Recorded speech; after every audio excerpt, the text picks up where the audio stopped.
Amanecí antes que el sol. No por insomnio, esa batalla la dejé atrás cuando cumplí 50, sino porque ese día, a mis 61 años recién cumplidos, quería tenerlo todo listo, sin prisa ni apuros. Encendí el hervidor, puse música bajita, boleros antiguos, que siempre me devuelven el alma al sitio, y me até el delantal de flores que guardo solo, para ocasiones especiales. Iba a ser una noche sencilla pero mía. Solo nosotros tres, Santiago, mi único hijo, su esposa Valeria, y yo. No necesitaba más. El menú no era gran cosa, pero llevaba historia.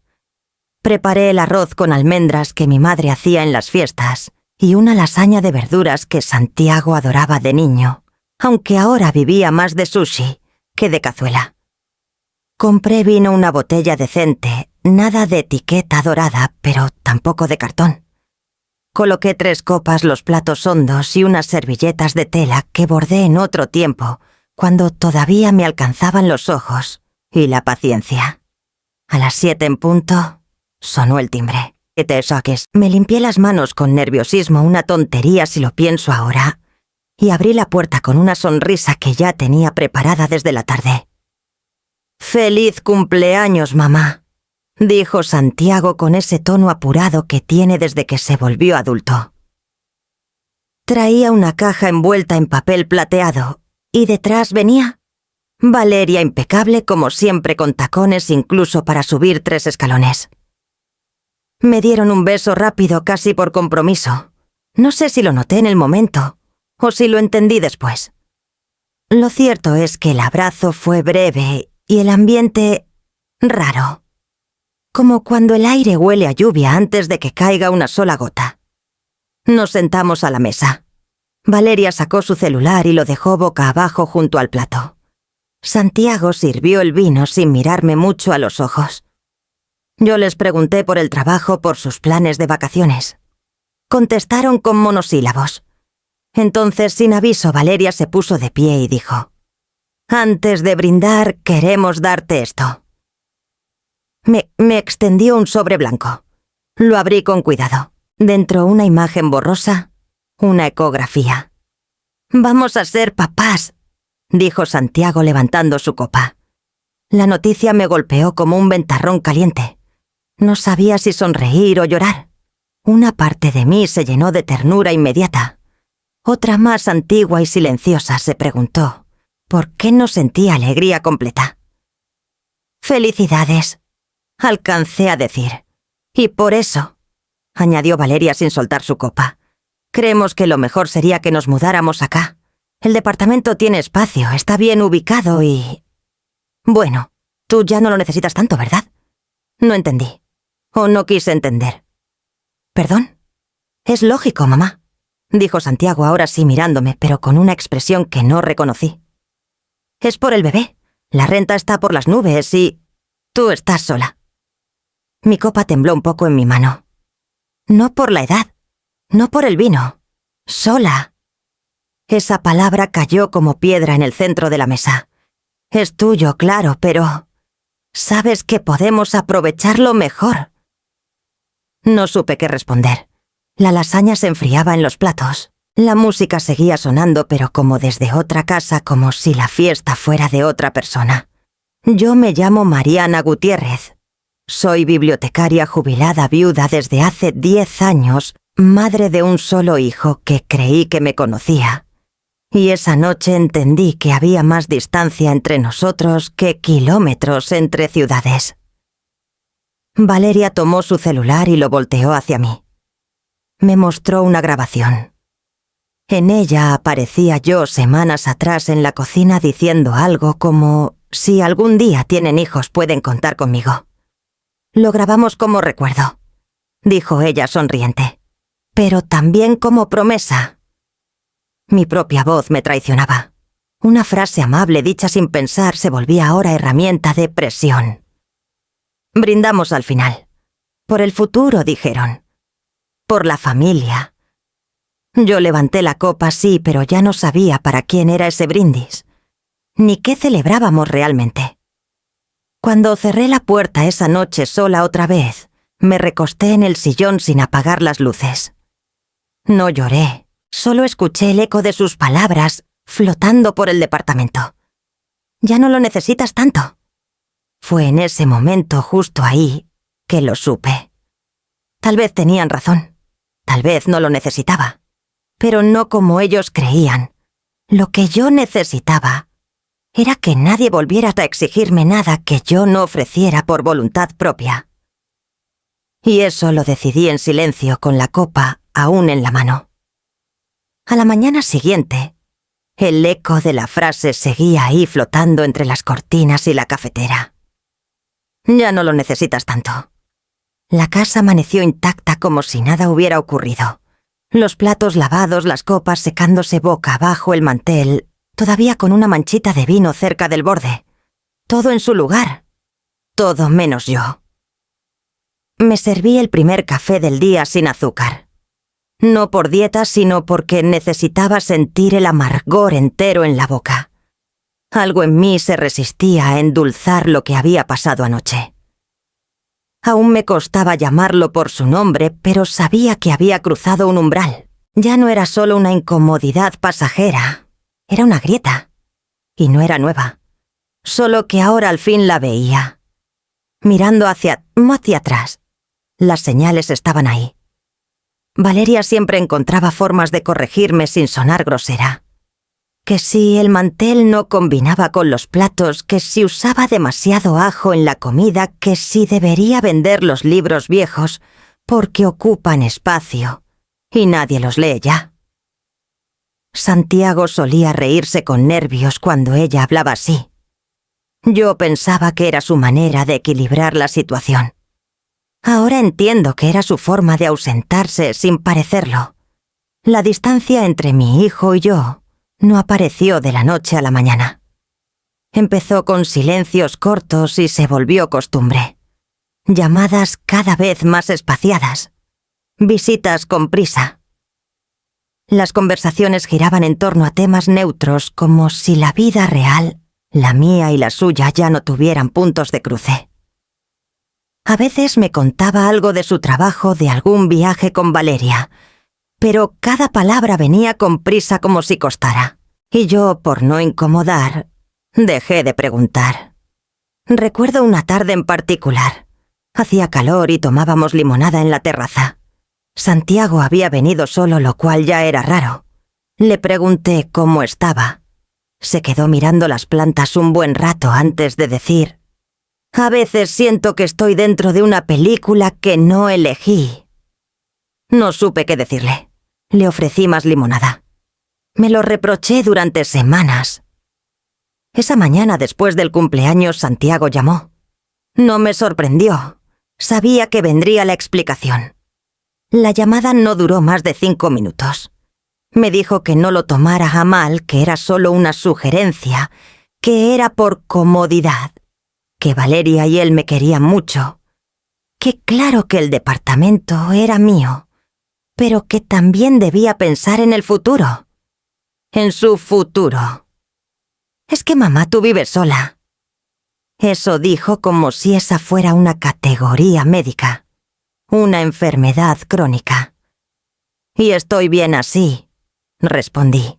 «Pero imagina al bebé corriendo por ese pasillo usando tu balcón para ver los fuegos del 15 de septiembre». Santiago le corté sin alzar la voz. «Eso no es un plan. Es una escena de película». No dijo nada. Solo murmuró que ya hablaremos en persona, que no me cerrara, que todo se podía conversar. Colgué antes de decir algo que no pudiera recoger después. Pasé el resto de la mañana sentada en el comedor mirando el sobre de la ecografía que había dejado Valeria encima del microondas. No sabía si era real. No sabía si quería saber. Lo guardé en el cajón de las facturas entre garantías vencidas y manuales de electrodomésticos. Algo en mi estómago me decía que debía revisar mis papeles. No por paranoia, por intuición. Fui hasta el armario donde guardo los documentos importantes. La caja estaba en su sitio claro, donde siempre. Empecé por lo básico: escrituras, testamento, seguros. Todo parecía en orden, pero entonces vi una hoja doblada más delgada que las demás, con letra de abogado, y una fecha que me hizo fruncir el ceño: noviembre del año en que estuve internada por la caída. Era un poder notarial amplio. Autorizaban a Santiago a realizar gestiones en mi nombre durante mi proceso de recuperación. Reconocía mi firma, pero no mi voluntad. Yo no recordaba haberlo firmado. Tal vez sí lo hice. Tal vez me lo pidió con su tono dulce, con esa sonrisa que heredó de su padre, y yo, dopada por el dolor y el cariño, lo firmé sin mirar. No decía nada ilegal, pero era amplio, muy amplio. Lo suficiente como para que con un abogado astuto y una firma distraída pudiera iniciar trámites que yo jamás autorizaría hoy. Volví a doblar la hoja con cuidado como si fuera un papel antiguo y frágil. La guardé en un sobre nuevo separado de todo. Y entonces supe que la grieta era más profunda de lo que imaginaba. No era solo entre ellos y yo. Era dentro de mí, entre la madre que lo crió con todo y la mujer que ahora debía protegerse de su propio hijo. Y por primera vez en mucho tiempo no me sentí vieja. Me sentí despierta. Estuve horas sentada frente al sobre con el poder notarial, como si fuera una caja cerrada con veneno adentro. Lo había leído una vez, luego otra, y aún así me costaba digerir cada palabra. Estaba todo escrito con ese lenguaje jurídico frío que convierte a las personas en figuras y a los afectos en trámites. No era lo que decía lo que me inquietaba, sino lo que permitía. Autorización general para actuar en mi nombre. Firmado en noviembre de hace 3 años, cuando yo apenas podía moverme sin bastón, después de la caída en el supermercado. Santiago lo había llevado a firmar para ayudarte con el seguro. «Mamá es solo para el hospital», había dicho. Lo recuerdo vagamente como se recuerdan los sueños después de despertar con neblina, pero con una sensación incómoda detrás. No era que pensara que mi hijo era un monstruo, pero la confianza cuando se agrieta no siempre se rompe con ruido. A veces lo hace en silencio, como el hielo bajo los pies. Guardé el documento en mi bolso y llamé a Carmen. Ella ya había sido secretaria judicial durante 20 años antes de jubilarse. Nos conocimos en un taller de lectura hace una década y aunque no éramos de vernos seguido, siempre estuvo ahí cuando más la necesité. «¿Te parece si paso por tu casa?», pregunté fingiendo naturalidad. «Claro, nena. ¿Está todo bien?». Siempre me llamó nena como si los años no nos pesaran. «Solo necesito que me leas algo con tus ojos expertos». Carmen vivía a 6 cuadras en un departamento que olía a manzanilla y libros viejos. Me recibió en bata con los rulos aún puestos y una taza de té en la mano. «Si es otro testamento mal redactado, te hago café doble». Ojalá fuera eso. Saqué el sobre y se lo pasé. La vi enderezarse en la silla antes de abrirlo. Tardó menos de 5 minutos en leerlo. «Lo firmaste vos, eso creo, pero no en estos términos. Santiago me dijo que era para los trámites del hospital nada más. Este papel le da acceso a mucho más. No es ilegal, pero sí amplio. Si lo presenta ante el registro, puede iniciar el traspaso del departamento, incluso sin que vos estés presente. Y puede hacerlo sin avisarme. Legalmente puede intentarlo. Pero si se demuestra que lo obtuvo sin pleno consentimiento, podrías anularlo. Eso sí, habría que probarlo. Y eso no es sencillo». Sentí un vértigo leve, como si el suelo se hubiera movido 1 centímetro. ¿Por qué haría eso?, pregunté, más para mí que para ella. Carmen se sacó los lentes y me miró fijo. «¿Desde cuándo lo venís sintiendo raro?». «Desde antes de la boda». Valeria siempre tuvo un tono de «esto es mío», aunque no lo dijera. Y él dejó de corregirla hace rato. «Vos sabes lo que vale ese departamento hoy». «No me importa el valor. Me importa que sea mío. Carmen asintió. Entonces tenés que actuar ahora. Consultar con alguien, proteger tus papeles, anular este poder si podés. Y sobre todo, no hablar con ellos hasta tener un plan claro. Le agradecí con un abrazo. Salí a la calle con el corazón latiendo como tambor, pero con la cabeza un poco más fría. Me había criado creyendo que las cosas se resolvían hablando, que en la familia bastaba con mirarse a los ojos, que el amor bastaba. Pero ahora no era cuestión de cariño, sino de defensa. Esa noche no cociné. Me hice una tostada y calenté sopa de sobre. El silencio de la casa pesaba más que nunca. Encendí la lámpara del living y me senté frente al escritorio donde guardaba fotos antiguas. Abrí un álbum. Ahí estaba Santiago a los 5 años disfrazado de pirata con un parche torcido y una sonrisa sin dientes. En otra a los 12 con su primer trofeo de ajedrez. Y más adelante abrazándome después de recibir su título de contador. Siempre tan serio, tan responsable. Nunca pensé que ese niño... No era odio lo que sentía. Era otra cosa. Una mezcla de duelo y decepción. Como si hubiera muerto algo sin aviso previo. Me miré en el espejo del pasillo. Mi rostro tenía arrugas, sí, pero no era débil, ni confundida, ni sola. Sola es quien no se tiene a sí misma. Y yo, aunque temblando, aún me tenía. A la mañana siguiente fui al banco. Pedí actualizar los registros y eliminar cualquier autorización que no hubiera firmado en persona.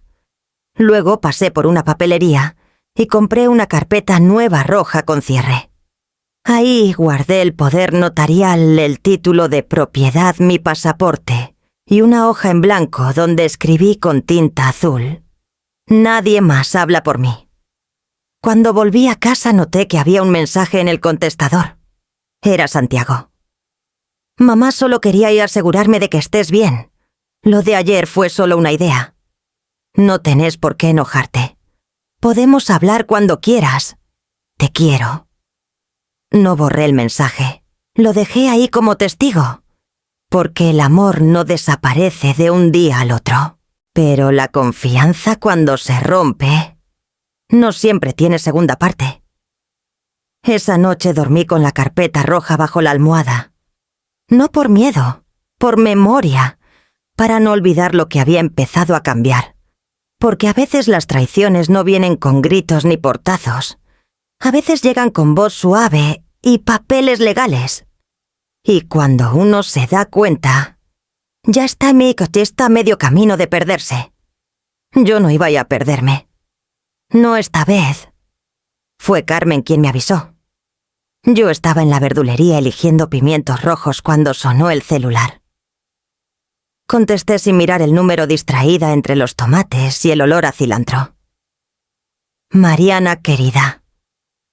¿Sabías que hay gente entrando y saliendo de tu departamento? Se me cayó uno de los pimientos al suelo. ¿Cómo que entrando? ¿Quién? No estoy segura, pero pasé por ahí hace un rato y vi a Valeria en la puerta con una bandeja. Estaban entrando varios jóvenes con botellas y bolsas. Agradecí a medias, dejé la bolsa con verduras en la canasta sin comprar nada y tomé el primer taxi que encontré. No pregunté. No pensé. Solo quería ver con mis propios ojos si lo que imaginaba podía ser cierto. Cuando llegué al edificio, el portero estaba ausente. La puerta de entrada estaba entreabierta. Subí las escaleras con el corazón golpeándome el pecho como tambor de feria. Desde el primer piso se escuchaba música suave, voces, risas. El ascensor estaba en uso. Subí a pie. Mi departamento. Mi hogar. Con la puerta abierta. Entré sin tocar. Lo primero que noté fue el olor incienso, perfume caro, algo con vainilla y lavanda. Luego las voces. Un grupo de personas, 5 o 6 en la sala. Algunos sentados en mi sillón, el que heredé de mamá. Otros de pie, con copas en la mano. Ropa elegante, risas falsas. Todos jóvenes, todos desconocidos. y en el centro como si fuera la dueña de casa Valeria. Con un vestido entallado color esmeralda, copa en mano y sonrisa de catálogo. «Ay, Mariana», dijo al verme. «Qué bueno que llegaste. No sabíamos si ibas a poder venir». «¿Qué es esto?», pregunté sin alzar la voz, pero con una frialdad que cortaba el aire. «Solo una reunión informal». «Nada grande. Es que queríamos mostrarles el espacio a unos amigos. Santiago no pudo venir, pero me dijo que no te importaría». Giró hacia el grupo y alzó la copa. «Ella es Mariana. Vive aquí por ahora, pero la idea es mudarnos pronto. Esta será nuestra sala. Claro, si ella lo permite». Y rió como si acabara de hacer una broma ligera. Las risas del grupo fueron tímidas. Alguien tosió. Otro bajó la vista. Uno de los invitados, un hombre de camisa blanca con lentes de diseñador, me saludó con un gesto incómodo. No respondí. Caminé hacia la cocina como si fuera una invitada en mi propia casa. En la mesada había botanas servidas en mis platos, mi jarrón de cerámica usado como cubitera, una botella de vino, abierta sin mi permiso. La botella que había comprado para el próximo domingo. Volví a la sala. Todos seguían ahí como esperando instrucciones. «Lamento interrumpir», dije, «pero necesito que se retiren. Esta no es una sala de eventos. Y tampoco es su casa». Hubo un murmullo incómodo. Algunos empezaron a recoger sus cosas. Valeria intentó mantener la sonrisa, pero se le torció la boca un poco. «Mariana, estás exagerando. Solo es una reunión. No rompimos nada. Pero cruzaron un límite. Y yo no comparto llaves con quien no respeta puertas». Nadie respondió. Uno a uno los invitados se fueron marchando. Valeria se quedó para el final. Santiago pensó que podríamos ir ambientando el espacio. Tú misma dijiste que eventualmente lo dejarías. Dije que podía ayudarlos, no que me iba a desaparecer. Mira, no quiero pelear contigo. Solo pensé que podíamos ir haciendo el cambio más natural. ¿Natural? Como robar una casa con copas de vino y sonrisa. Valeria apretó los labios. Te estás poniendo melodramática. Y tú descarada. Fue la primera vez que se rompió la fachada. Se le congeló la mirada. Santiago no tiene tiempo para lidiar con tus cambios de humor, ¿sabes? Tiene trabajo, tiene estrés. Y parece que también tiene una esposa que se cree dueña de lo ajeno. No gritamos, pero cada palabra fue una piedra lanzada con guante blanco. Valeria se fue sin mirar atrás, taconeando fuerte. Cerré la puerta. Cerré el pestillo. Cerré los ojos. Respiré hondo y sentí algo dentro de mí reacomodarse. Como cuando uno mueve un mueble y descubre polvo acumulado. Sabía que había algo mal desde hacía tiempo, pero verlo así, tan claro, tan tangible, me dejó sin aliento. Me senté en el sillón. El mío. Acaricié el brazo de madera como quien consuelas a un viejo amigo. Y supe en ese instante que esa había sido la última vez que alguien cruzaba esa puerta sin mi permiso. No dije nunca más, pero lo pensé, con cada célula de mi cuerpo. No había gritado, no había llorado, pero por dentro, una decisión ya estaba tomada. Si querían el espacio, tendrían que buscar otro, porque este, por fin, iba a ser solo mío. Al día siguiente no abrí las cortinas. La luz del sol me parecía demasiado directa, como si pudiera delatar algo que todavía no terminaba de armar. Me preparé un café fuerte, sin tostadas, ni fruta, ni nada que distrajera. Me senté en la mesa con la carpeta roja al lado, la misma donde guardaba ahora cada documento importante, cada papel que podía servir como escudo. La casa olía a desconfianza. No por el polvo ni por el incienso barato que Valeria había dejado abierto en algún cajón, sino por ese aire espeso que queda cuando alguien entra sin ser invitado. Revisé cada rincón. Tiré las flores marchitas, lavé cada plato. No era limpieza, era recuperación. Después encendí la computadora. Busqué agente inmobiliaria, plus, discreción, pilas, confianza, como si fueran condiciones médicas. Me aparecieron muchos resultados, pero uno me llamó la atención. Claudia Riveros, asesora independiente, con especialidad en ventas silenciosas para adultos mayores. Más que vender, acompaño decisiones de vida. Decía su lema. No sé por qué, pero le escribí de inmediato. Nos encontramos 2 días después, en una cafetería de barrio, en una esquina tranquila donde nadie me conocía. Claudia tendría unos 50 años, pelo recogido en un moño apurado, uñas sin pintar y mirada honesta. No tengo apuro, le dije mientras revolvía el té, pero sí una urgencia. Ella sonrió sin ironía. A veces lo urgente no corre, solo se sostiene en silencio.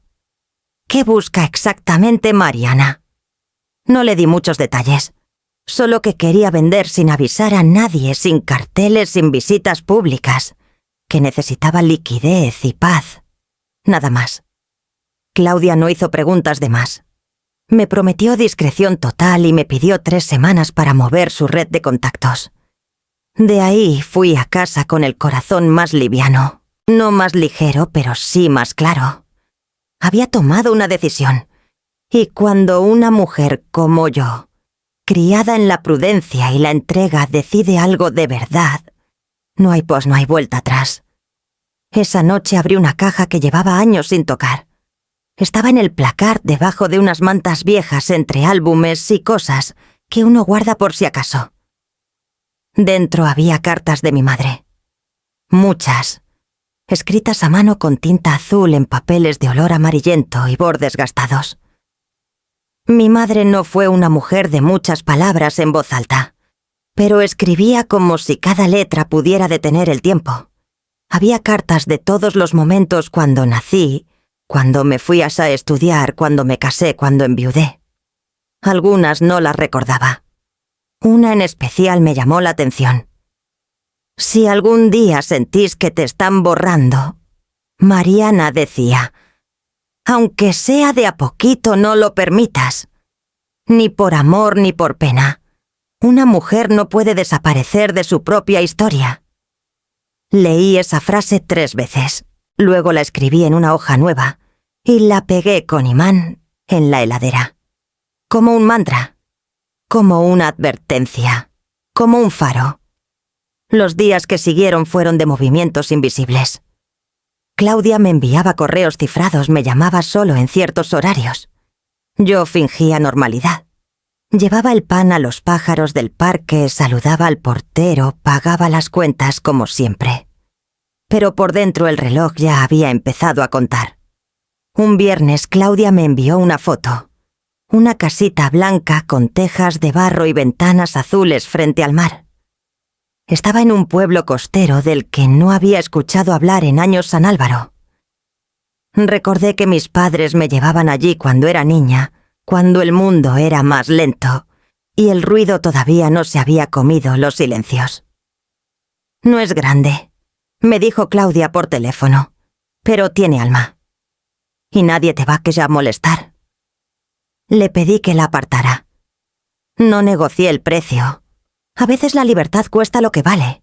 Fui a conocerla una semana después. Tomé un autobús sin decirle a nadie. 3 horas de viaje con el sol golpeando la ventanilla y la garganta hecha un nudo. Al llegar el aire olía a sal y a bugambillas. La calle era de tierra.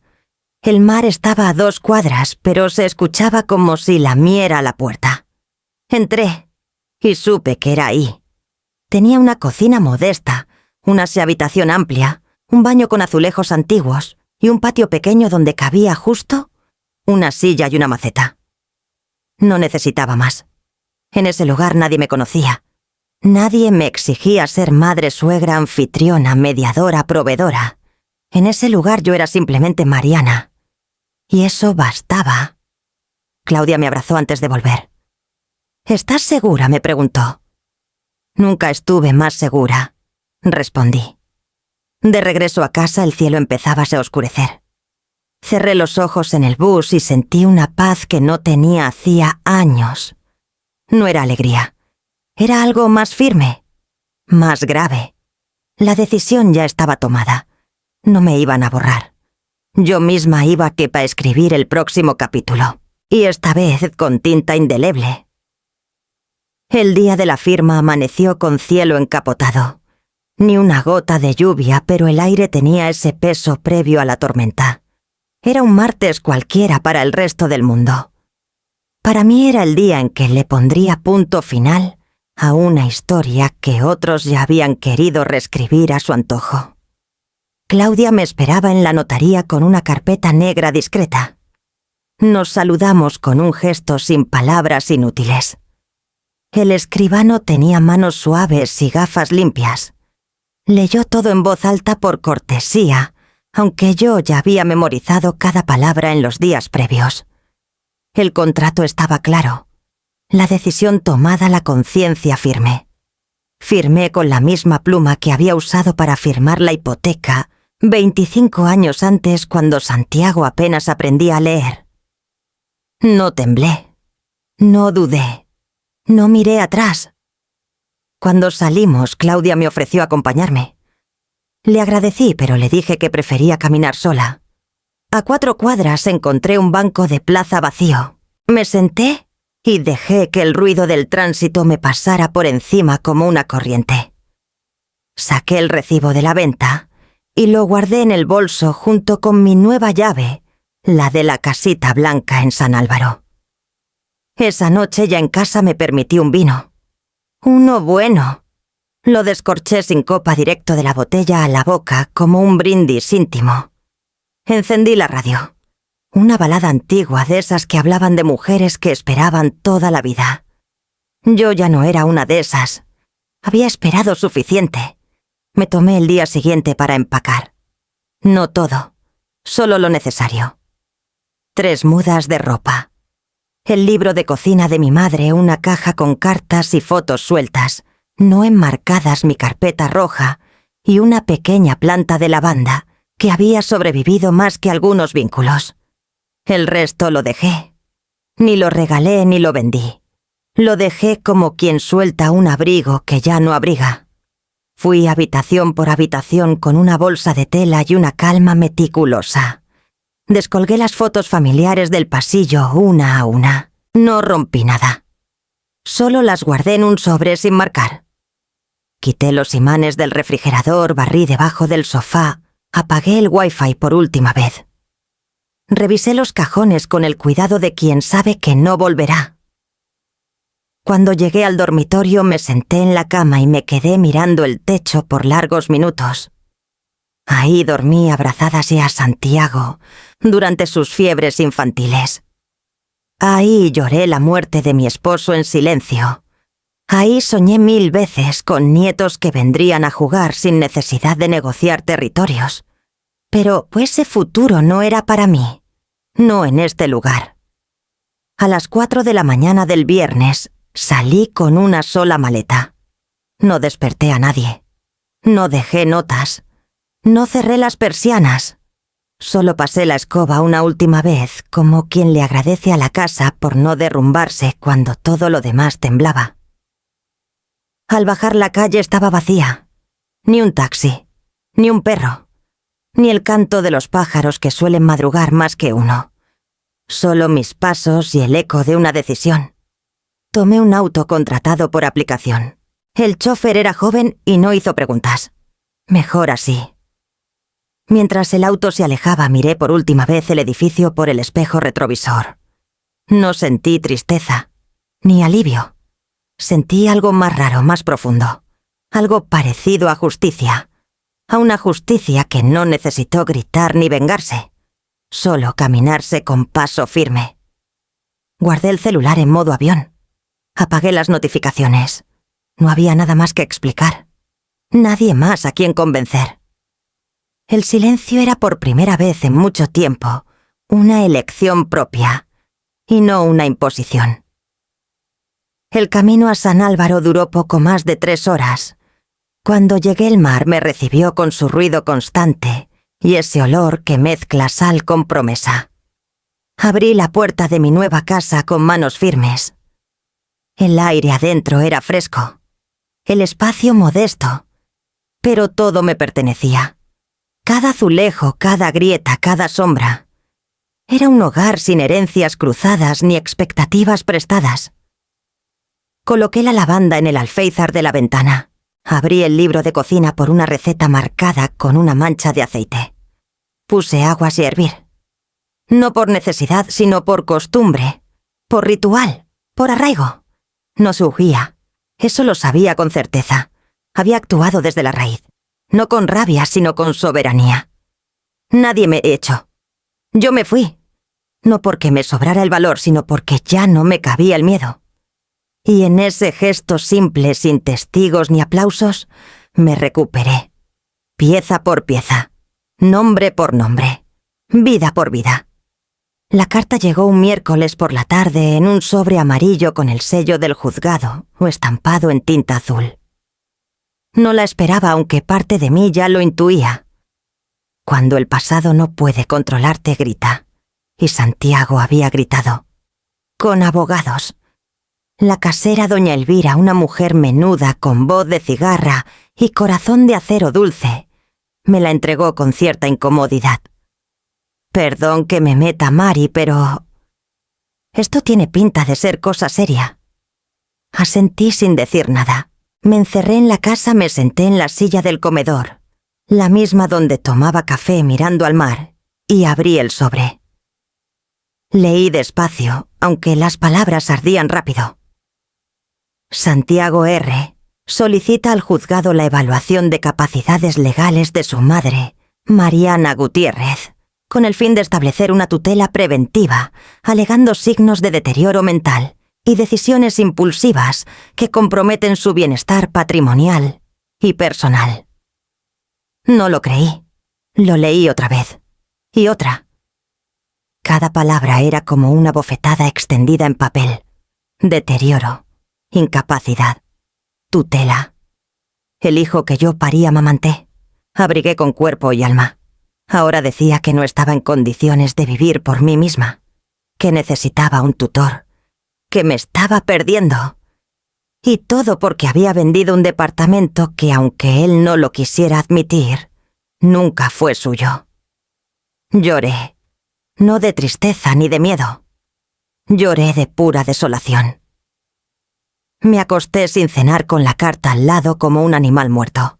Y lloré con la cara metida en la almohada para que nadie del pueblo, ni siquiera el mar, escuchara. Lloré porque ya no me dolía la traición, me dolía la confirmación. Lloré porque sabía que él no iba a retroceder. Porque lo conocía. Porque esa demanda no era de Valeria. Era de Santiago. De su ego. De su necesidad de tener razón a toda costa. De salvar las apariencias, aunque fuera quemando a su madre en la hoguera del sistema judicial. Al amanecer abrí las ventanas. Respiré profundo. El aire salado me golpeó la cara como una cachetada de realidad. Y ahí, en ese momento, supe que ya no podía ni debía enfrentar esto sola. En el café del mercado conocí a Rosa semanas atrás. Había sido abogada durante 30 años en la capital y ahora vivía en San Álvaro para cuidar sus nervios y plantar albahaca, según decía entre risas. Tenía el cabello blanco como espuma y un andar que mezclaba firmeza con paz. No me atreví a contarle mi historia entonces, pero algo en sus ojos me hizo guardar su número. Lo busqué en la libreta con manos aún temblorosas. Marqué. Me contestó al tercer timbre. Rosa, soy Mariana. Perdón por llamar tan temprano, pero... necesito ayuda. Legal o emocional, ambas. No preguntó más. Me citó en su casa una hora después. Su jardín olía a menta y a ropa recién lavada. Me ofreció té. Rechacé. Le entregué la carta sin hablar. La leyó sin levantar la ceja. Cuando terminó, se quitó los lentes y me miró largo. ¿Tenés copia de la escritura? Contrato de venta. ¿Recibos? ¿Certificado médico reciente? Tengo todo, respondí como quien dice, Tengo más que papeles, tengo verdad. Perfecto. Lo primero es que no estás sola. Lo segundo es que esto no vaya a ser fácil. Y lo tercero, Mariana, es que a partir de ahora necesitas que cada palabra que digas sea más afilada que la mentira que él firmó en ese papel. Asentí. Le hablé de Carmen, de Claudia, de cómo había tomado cada decisión con claridad, de cómo no tomaba pastillas, ni alucinaba, ni hablaba con fantasmas, de cómo me dolía más la falta de respeto que el intento de despojo. Quieren callarte usando la ley, dijo Rosa. Pero lo que no saben es que hay leyes que también protegen a las que aprendimos así a hablar tarde. Sonreí por primera vez en días. Esa tarde Rosa comenzó a redactar la respuesta judicial. Me hizo firmar una declaración jurada. Me pidió que ordenara mis documentos, que listara testigos, que preparara pruebas de mi lucidez, recetas médicas, anotaciones, mensajes de voz, fotografías recientes. Me sentí como una alumna, aplicada, como alguien que después de toda una vida cumpliendo, ahora debía demostrar que existía con plena conciencia. No me humillaba, me afirmaba. Al volver a casa encontré una nota de doña Elvira en el buzón. Si necesita que le cuidemos la planta cuando viaje al juzgado. Aquí estamos. La doblé y la guardé en el mismo cajón donde dormía la carta de Santiago, para recordar que no todo se había podrido. Esa noche dormí poco, pero no lloré. Soñé que mi madre me hablaba desde su sillón con su voz grave. Los hijos no siempre crecen como uno los sueña, pero eso no significa que te tengas que encoger tú. Y me desperté lista, porque esta vez no iba a defenderme desde el amor. Lo haría desde la verdad, desde la dignidad. Y si el sistema quería decidir si yo era capaz o no, pues bien, que lo intentaran. Yo no necesitaba gritar, porque mi silencio ya tenía testigos. Y ahora también una abogada. Rosa no era de las que corrían. Hablaba despacio, se tomaba el café sin azúcar y nunca daba una opinión sin antes exhalar. Pero cuando se trataba de defender lo justo, se transformaba. Tenía ese tono que no subía de volumen, pero que pesaba como piedra mojada. En su estudio, una habitación con estantes llenos de carpetas, libros de jurisprudencia y macetas con aloe, empezamos a levantar lo que ella llamó una muralla de realidad. No necesitamos gritar, dijo mientras me ofrecía un mate tibio. Solo mostrar lo suficiente para que el silencio del otro lado se vuelva sospechoso. Durante las siguientes semanas me convertí en la cronista de mi propia defensa. Saqué recibos de luz, agua, teléfono, compras del supermercado. Todo a mi nombre al día. Junté mensajes de texto con Claudia, con Carmen, con el portero del antiguo edificio. Incluso recuperé un correo electrónico que Santiago me había enviado un mes antes de la venta, donde decía: «Vos sabrás qué hacer con tu propiedad, mamá». Lo imprimí. Subrayé esa frase. También le mostré a Rosa la grabación del cumpleaños, ese momento en que Valeria brindaba por la futura sala delante de desconocidos, mientras yo sostenía una copa, sin comprender que estaban en ese mismo instante borrándome. Rosa no pestañeó. Solo dijo: «Esto es oro. No hay actuación que le gane a una verdad en cámara». Carmen, por su parte, escribió una declaración breve, pero firme. Testificaba que yo había entendido perfectamente el alcance del poder notarial, que me había contactado voluntariamente y que había buscado asesoría sin presiones externas. Claudia también aceptó dejar constancia de que yo había tomado cada decisión de la venta con autonomía y claridad. Ninguna buscaba venganza. Solo respaldaba lo evidente que yo no era una mujer confundida, sino una que finalmente había decidido no dejarse confundir más. Un mediodía Rosa me miró desde el otro lado del escritorio. «Ahora falta lo más importante». «¿Qué tu voz?», en papel, tu historia. No la de los hechos, la tuya. Suspiré. Me costó. No por falta de palabras, sino por miedo a decirlas demasiado bien. Porque cuando una nombra el dolor con precisión, ya no puede negarlo. Me senté en la mesa de la cocina con una libreta vieja y un bolígrafo de tinta negra. Apoyé los codos. Respiré y escribí. No un testimonio legal. Una confesión sin adornos. Me llamo Mariana Gutiérrez. Soy madre de un hijo al que quise más de lo que me quise a mí misma durante muchos años. Lo cuidé, lo sostuve, lo perdoné incluso cuando él ya no me veía como madre, sino como obstáculo. Mi amor fue usado como excusa, mi soledad como estrategia, mi silencio como aprobación. No me volví loca. No tomé decisiones precipitadas. Tomé la única que no me habían robado aún. Elegí salvarme a tiempo. No me fui porque estaba confundida. Me fui porque por fin entendí. Y no necesito que nadie lo apruebe. Solo que lo escuchen. Se lo entregué a Rosa sin leerlo en voz alta. Ella lo leyó de un tirón sin hacer anotaciones, sin corregir nada. Esto dijo al final dejando el papel sobre la mesa, es más poderoso que cualquier contraargumento técnico. Lo vamos a anexar completo. Me ofreció un café. Lo acepté. Por primera vez lo tomamos en silencio. No porque faltaran cosas que decir, sino porque ambas sabíamos que ya estaba todo dicho. Al salir de su casa caminé hasta el mirador del pueblo.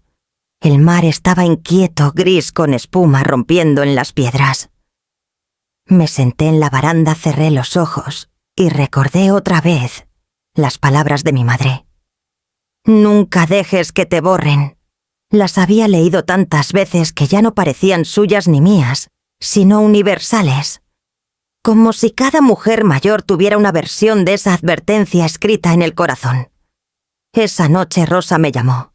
Me dijo que todo el expediente estaba armado, que la audiencia estaba programada para dentro de 2 semanas, que el juez asignado tenía fama de duro pero justo, que no esperara comprensión emocional, solo hechos sólidos. No respondas con ira, me dijo antes de colgar. Responde con verdad. El enojo se combate. La verdad se traga o se escupe, pero siempre deja marca. Dormí poco, pero por primera vez en semanas no soñé con Santiago. Ni con Valeria, ni con papeles. Soñé con una versión de mí misma más joven, más valiente, caminando por la misma playa que ahora veía desde mi ventana. Y al despertar, no me sentí víctima. Ni mártir. Me sentí lista. Porque la memoria cuando se ordena no es pasado. Es defensa. Es prueba. Y yo al fin tenía todas las mías. El día de la audiencia amaneció nublado pero seco. El tipo de cielo que no se define como si dudara entre llover o quemar. Me vestí con la misma blusa blanca que usé en la graduación de Santiago. No por nostalgia, sino por firmeza. Era mi forma de recordarme que yo también había sido parte de sus logros, aunque ahora él lo negara con cada acción. Rosa pasó a buscarme en su auto. Llevaba el expediente en una carpeta verde y una serenidad que contagiaba. En el camino hablamos poco. Solo me recordó respirar, responder con calma y sobre todo no justificar lo que no necesitaba defensa. La sala era pequeña con bancos de madera y olor a humedad institucional. Santiago ya estaba allí sentado junto a un abogado que parecía más incómodo que convencido. Vestía traje gris, mirada baja, dedos entrelazados. A su lado Valeria con un vestido sobrio y el maquillaje tan perfectamente aplicado que rozaba lo teatral. Al verme entrar fingió sorpresa. Santiago me miró de reojo pero no saludó. Lo entendí como su versión del silencio cortés. Yo tampoco lo saludé. Cada uno estaba ahí por una razón. Él para declararme incapaz. Yo para recordarle que aún sabía sostenerme sola. El juez era un hombre mayor con gafas gruesas y voz grave. Leía los documentos con una lentitud deliberada, como si saboreara cada coma. Cuando llamó a las partes, Rosa habló primero. Presentó la documentación, escrituras, recibos, certificados médicos, testigos. Luego entregó mi declaración personal, la que escribí con la tinta, de lo vivido. La dejó sobre la mesa con suavidad, como quien ofrece una ofrenda que no puede ser refutada. Después fue el turno de Santiago. Se levantó con una lentitud medida, como si cargar con mi supuesta decadencia mental fuera un peso emocional insoportable. Habló de su preocupación, de su desconcierto, al saber que yo había vendido el departamento sin consultarlo, de cómo notó cambios en mi comportamiento, de lo impulsivo de mis actos, de mis olvidos, de mis respuestas confusas. Cada palabra venía acompañada de una pausa dramática. Valeria asentía fingiendo contener la emoción. «Mi madre no está bien», dijo con la voz quebrada. «No quiero quitarle nada, solo protegerla de sí misma». El juez lo observó con expresión neutra. Luego le pidió pruebas concretas. Santiago mencionó la venta del departamento como acto abrupto, la mudanza, como huida, la falta de comunicación, como aislamiento alarmante. No mencionó claro el intento de apropiación, ni las reuniones sin permiso, ni la grabación que Valeria había usado como promesa. Rosa pidió hablar. Activó un proyector portátil y mostró el video del cumpleaños. La sala se llenó con la imagen de Valeria, alzando su copa diciendo: «Esta será nuestra sala. Claro, si ella lo permite». El juez frunció el ceño. Santiago desvió la mirada. «¿Puede explicar eso, señor R?», preguntó el juez. «Fue un malentendido, una broma. El tono se malinterpretó». Rosa no interrumpió. Solo dejó que el video hablara por sí mismo. Luego presentó los chats, los correos, las declaraciones firmadas por Carmen y Claudia. Finalmente me pidió que tomara la palabra. Me levanté despacio. No temblaba. No lloraba. Hablé sin apuro, sin rencor. «No estoy aquí para mendigar cordura», dije. «Estoy aquí para que se entienda que ser mayor no es sinónimo de ser débil. Que la autonomía no expira cuando aparecen las canas. Que decidir por uno mismo, aunque moleste a otros, no es locura. Es dignidad». Silencio. Ni un suspiro. Ni un murmullo. El juez tomó unos segundos antes de hablar. Luego pidió un receso de 15 minutos para deliberar. Salí al pasillo con Rosa. No hablamos. Nos sentamos en una banca y compartimos un caramelo de menta. El sabor era fuerte. Como lo que venía. Al regresar, el juez leyó su fallo en voz firme. Desestimaba la solicitud. Declaraba infundada la petición de tutela. Reiteraba que no existían pruebas médicas ni conductuales para cuestionar mi capacidad legal. Y como si todo eso no bastara, añadió: «Además, este tribunal observa con preocupación el uso de mecanismos legales como medio de presión familiar. La instrumentalización de una figura como la tutela con fines de control patrimonial constituye una distorsión del espíritu de la ley. Señor R., esto es una advertencia formal». Santiago bajó la cabeza. Valeria cerró la cartera con fuerza. Yo no me moví, solo sentí una pequeña vibración en la columna, como si mi cuerpo reconociera que acababa de defenderse y había ganado. Afuera el cielo seguía indeciso. Caminamos hasta el auto de Rosa. Antes de subir me detuve. «¿Puedo invitarte un café solo si es con tostadas y silencio?» Nos reímos. Como se ríen las mujeres que saben que hay batallas que, aunque no se buscan, una tiene que pelear para no perderse. Esa tarde, al llegar a casa, doña Elvira me esperaba con una bolsa de pan recién horneado. No preguntó nada. Solo dijo: «Sabía que volvería caminando derecha. Y yo también. Porque el juicio no lo gané con gritos ni abogados caros. Lo gané con memoria, con pruebas y con el amor propio que tantos años callé. Ahora ni un juez, ni un hijo, ni el miedo podía quitarme eso. Porque no era venganza, era justicia. Y esa por fin llevaba mi nombre. Una semana después del juicio, cuando los nervios apenas comenzaban a aflojarse, y yo había vuelto a preparar café sin pensar en tribunales, aparecieron. No llamaron antes, no enviaron mensaje, no golpearon con timidez, simplemente tocaron el timbre.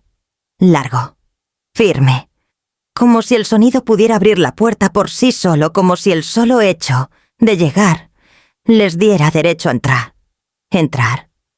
Estaba doblando una toalla junto a la ventana del comedor cuando los vi. Santiago y Valeria, de pie en mi umbral. Él sostenía una caja con moño dorado, de esos que uno encuentra en catálogos de regalos empresariales. Ella, con el rostro impecablemente maquillado, sonreía con la boca, pero no con los ojos. Y entre sus manos semioculta, una cámara encendida. No era una visita.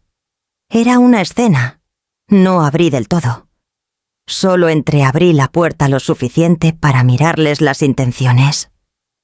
Valeria fue la primera en dar un paso hacia adelante, como siempre, como si la casa fuera suya desde antes de pedirla. «Trajimos algo para vos, Mariana. Para cerrar esta etapa con cariño», dijo alzando la voz con una dulzura estudiada. Santiago no dijo nada, pero su cara estaba compuesta como la de un actor en la primera toma. Esa expresión medida entre la culpa, la ternura y el «estamos haciendo lo correcto». Como si hubiera practicado frente al espejo del baño, como si llevara horas ensayando esa mirada. Valeria insistió, y esta vez levantó la cámara apenas un poco más. Además, queríamos grabar una especie de reconciliación, dijo sin rubor, para que quede claro que no hay rencores, que sos parte de nuestra familia.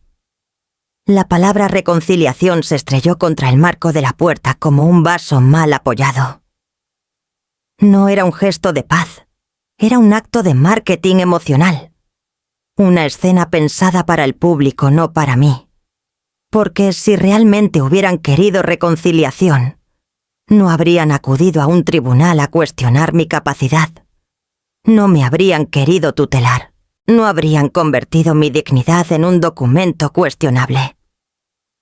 «¡Apaguen eso!», dije sin levantar la voz, pero con la fuerza de quien ya no se va a prestar más al guión ajeno.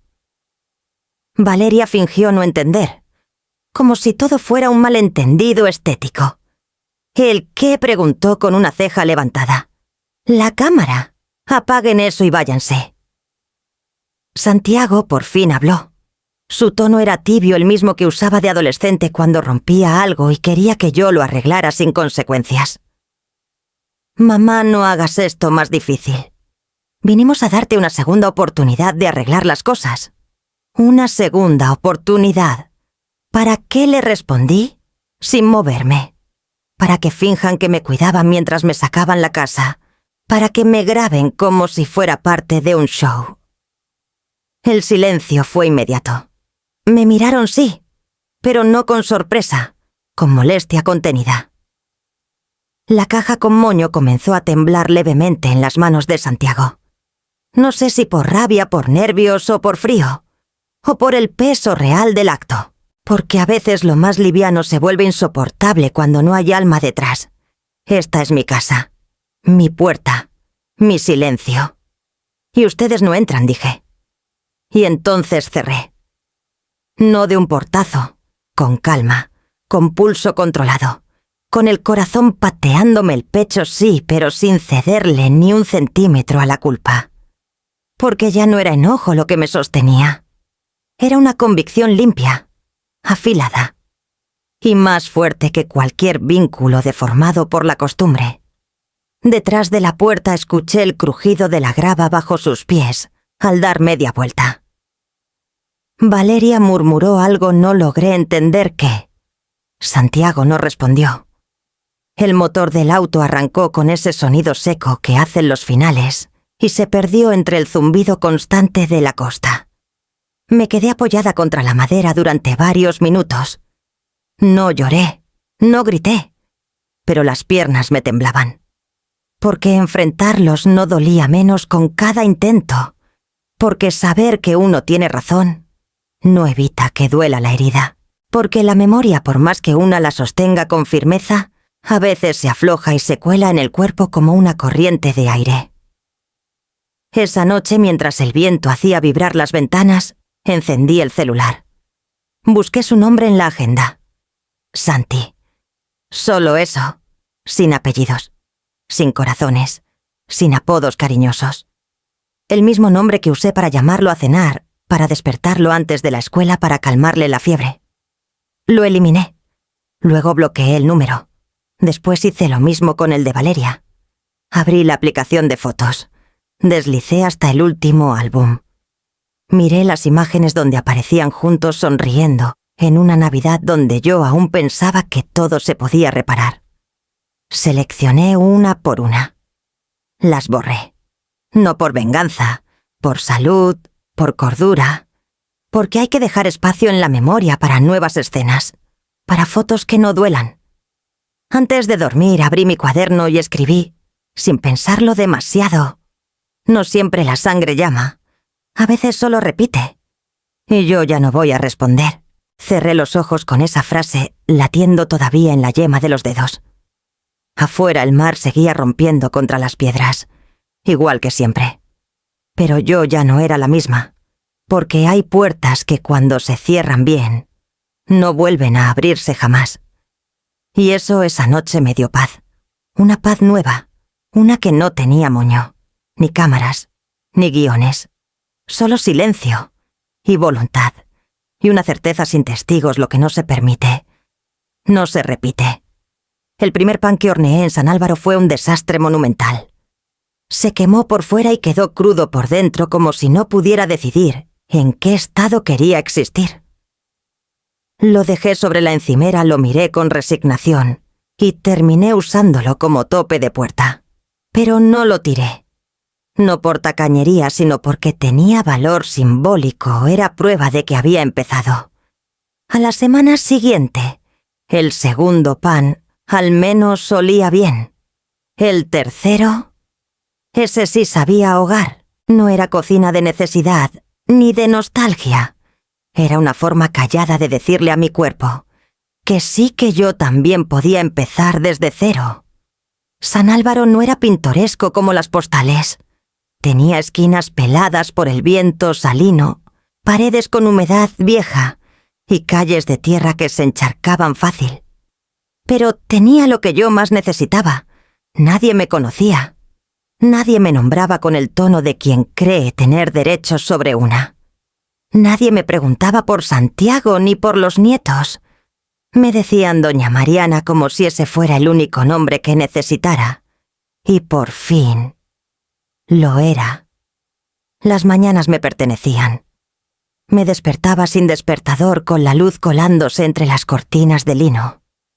Me preparaba un mate con cáscara de naranja seca y salía al jardín trasero. Allí había plantado una hilera de jazmines en un rincón, protegido del viento. Me dijeron que tardarían en florecer, que había que tener paciencia. Yo que tanto tiempo viví corriendo para complacer, ahora aprendí a esperar sin ansiedad. Los regaba como quien acaricia lo que todavía no existe, pero confía en que llegará. En el mercado conocí a Toma, la señora del puesto de flores. Se llamaba Tomasa, pero todos le decían así con cariño corto. Vendía jazmines, gardenias y albahaca en macetas pintadas a mano. Llevaba sombrero de paja y hablaba con refranes. Cada mañana cuando le compraba algo me regalaba uno. Más vale una planta viva que 1000 recuerdos marchitos, me dijo una vez, cuando le conté que estaba intentando empezar un jardín. Me caía bien. No invadía. Solo ofrecía. Y esa era una forma de afecto que yo estaba redescubriendo. A 3 cuadras de casa, en una esquina con aroma a panadería y lavanda, había un taller de cerámica. El cartel decía: tierra firme en letras torcidas. Entré una tarde de curiosidad. Me recibió Inés, una mujer grande, de brazos fuertes y voz ronca. Me miró como se mira una taza antigua, con respeto y sin apuro. ¿Alguna vez trabajaste con barro?, me preguntó. Solo cuando me tocaba fregar el jardín de niña, respondí con una sonrisa tímida. Entonces sabes más de lo que crees. Así fue como empecé. El primer día mis manos temblaban tanto que el torno parecía reírse de mí. El segundo logré hacer un cuenco chueco. El tercero algo parecido a un plato. Pero más allá del resultado, el barro me conectaba con algo que había olvidado. La sensación de moldear algo sin que nadie lo supervise, sin la obligación de que salga bien. Los lunes y jueves eran mis días de taller. Me lavaba las manos con agua caliente, me ponía un delantal lleno de manchas ajenas y dejaba que los dedos encontraran formas. A veces charlábamos, a veces no. Había otras mujeres mayores, algunas viudas, otras separadas, otras simplemente cansadas de hacer siempre lo correcto. Éramos todas barro en distintas etapas. Las tardes me gustaba pasarlas en la sala con las ventanas abiertas y el tocadiscos encendido. Había traído una caja con mis vinilos envueltos en toallas viejas como tesoros. Ponía a Mercedes Sosa cuando el día era suave, a Chabela cuando llovía y a Nina Simone cuando el alma pedía algo más profundo. Me sentaba en el sillón con una taza de café caliente y el olor del pan aún flotando en el aire. Y pensaba, no en Santiago, no en Valeria.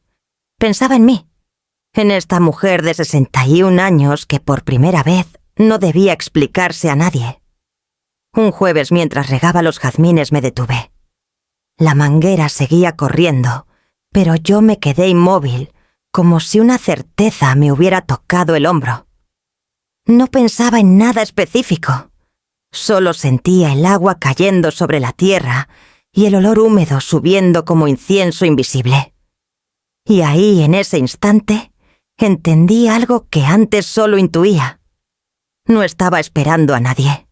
No estaba preparándome para recibir, ni compensar, ni justificar. No era madre de nadie en ese momento. No era esposa ni suegra, ni la que organiza las fiestas o guarda los secretos. Era solo yo, Mariana, la que riega jazmines, la que hace pan, la que moldea barro sin buscar perfección. Y esa mujer también era suficiente. No me dolía el vacío, me aliviaba, porque por fin era mío, elegido, llenado de rituales nuevos y de rutinas suaves. Ya no necesitaba ser eje de nadie para sentirme viva. Ya no tenía que sostener para no romper. Me había dado permiso de habitarme entera, sin deberes, sin listas, sin culpa. Esa noche escribí en mi cuaderno. Hoy no pensé en lo que fui, pensé en lo que soy. Y por primera vez no extrañé a la versión de mí que se dio toda sin quedarse casi nada. Cerré el cuaderno, apagué la luz y dormí con la ventana abierta. Afuera los jazmines seguían creciendo, y yo también, a su ritmo, al mío. Al fin, una semana después del juicio, cuando los nervios apenas comenzaban a aflojarse, y yo había vuelto a preparar café sin pensar en tribunales ni documentos, aparecieron. No llamaron antes. No enviaron mensaje. No preguntaron si estaba en casa o si podían pasar. Simplemente tocaron el timbre. Largo, firme. Como si el sonido por sí solo les diera derecho a entrar. Como si el eco bastara para que yo olvidara lo que me costó recuperar mi voz.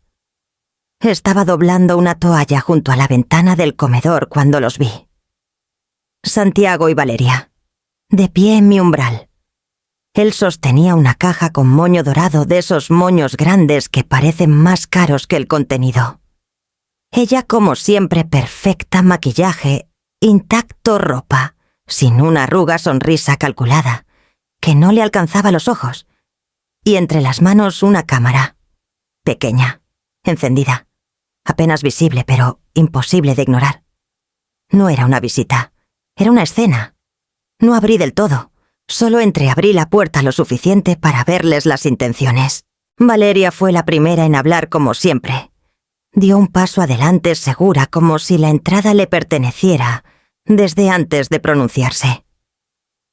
«Trajimos algo para vos, Mariana», dijo alzando la voz con esa dulzura tibia que siempre me dio escalofríos.